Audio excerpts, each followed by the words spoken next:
கர்த்தருடைய பரிசுத்த நாமத்திற்கு மகிமை உண்டாவதாக. இந்த காலை வேளை உங்கள் அனைவரையும் ஆண்டவராகிய இயேசு கிறிஸ்துவின் இன்ப நாமத்தில் அன்போடு வாழ்த்தி வரவேற்கிறேன். விண்துளிகள் வாயிலாக இந்த நாளில் சந்திப்பதிலே மிகுந்த மகிழ்ச்சி அடைகிறேன். லூக்கா 11ஆம் அதிகாரம் 3ஆம் வாக்கியம் சொல்கிறது, எங்களுக்கு வேண்டிய ஆகாரம் அன்றென்றும் எங்களுக்கு தாரும். இந்த நாளின் செய்தியாக நன்றியுள்ள இருதயம். மார்வின் வில்லியம்ஸ் என்ற போதகர் ஊழியத்து நிமித்தம் காங்கோ என்ற ஆப்பிரிக்கா நாட்டிற்கு சென்றார். அந்த நாடு மிகவும் ஏழ்மையான நாடுகளில் ஒன்று. வேலையில்லாத திண்டாட்டம், பஞ்சம், உணவு தட்டுப்பாடு தலைவிரித்தாடுகின்றது. அநேக மக்களுக்கு அடுத்த வேளை உணவு கிடைக்காதா என்பதே ஒரு கேள்விக்குறியாக இருந்தது.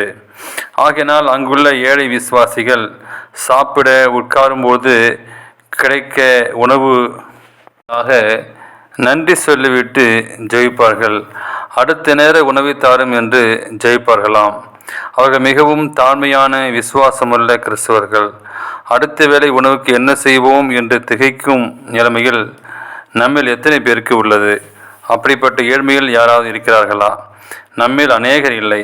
காங்கோ நாட்டு விசுவாசிகள் ஜெபம் நமக்கு எதை நினைப்பூட்டுகிறது? எங்களுக்கு வேண்டிய ஆகாரத்தை இன்று எங்களுக்கு தாரும் என்று சொல்லி. இது கர்த்தருடைய மாதிரி ஜெபத்தின் ஒரு பகுதி. நம்மில் அநேகர் இப்படிப்பட்ட நிலையில் இல்லாமல் அநேக ஆசீர்வாதங்கள் பெற்றவர்களாக வாழ்கிறோம். எந்த கவலையுமில்லாமல் பானையில் எண்ணெயும் மாவும் குறைந்து போகாமல் வாழ்ந்து கொண்டிருக்கிறோம். இப்படிப்பட்ட பிரச்சனை ஒன்றை இதுவரை நீங்கள் சந்திக்கவில்லை என்றால் அது கர்த்தரின் மாபெரும் கிருபை, ஆசீர்வாதம் என்பதை உணர்வீர்களா? நமக்கு அனுதினமும் உணவளித்து சம்பாதிப்பதற்கான பலனையும் கொடுத்து தேவனை மறவாமல் நன்றியுடன் வாழ்கிறோமா? ஒவ்வொரு வேளையும் கிடைக்கும் உணவை தேவனுக்கு நன்றி செலுத்தி உண்கிறோமா? அதே நேரத்தில் சமுதாயத்திலும் சில சபைகளும் ஏதாவது வேலை செய்து பணம் சம்பாதித்தால்தான் அன்றைய தினம் உணவு கிடைக்கும் என்ற நிலைமையில் சில ஏழைகள் இருக்கிறார்கள். அவர்களில் சிலர் குழந்தைகளுடன் விதவிகளாக இருப்பார்கள். பிள்ளைகளால் கைவிடப்பட்ட முதியோர்களாக இருப்பார்கள். தொடர்ந்து சில நாட்கள் வியாதிப்பட்டால் சம்பாதியமெல்லாம் மருத்துவத்தில் செலவு செய்து இழந்திருப்பார்கள்.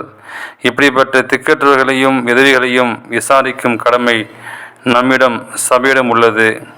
இவைகளை விசாரிப்பதும் இவைகளில் தேவைகளில் உதவி செய்யுமதே தேவனுக்கு முன்பாக மாசில்லாத சுத்த பக்தி. உங்களிடம் நன்றியும் மாசில்லாத சுக்தி பலம் இருக்கிறதா?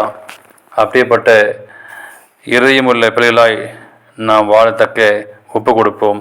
தேவன் தாமே கிருபை செய்வாராக. ஆமேன்.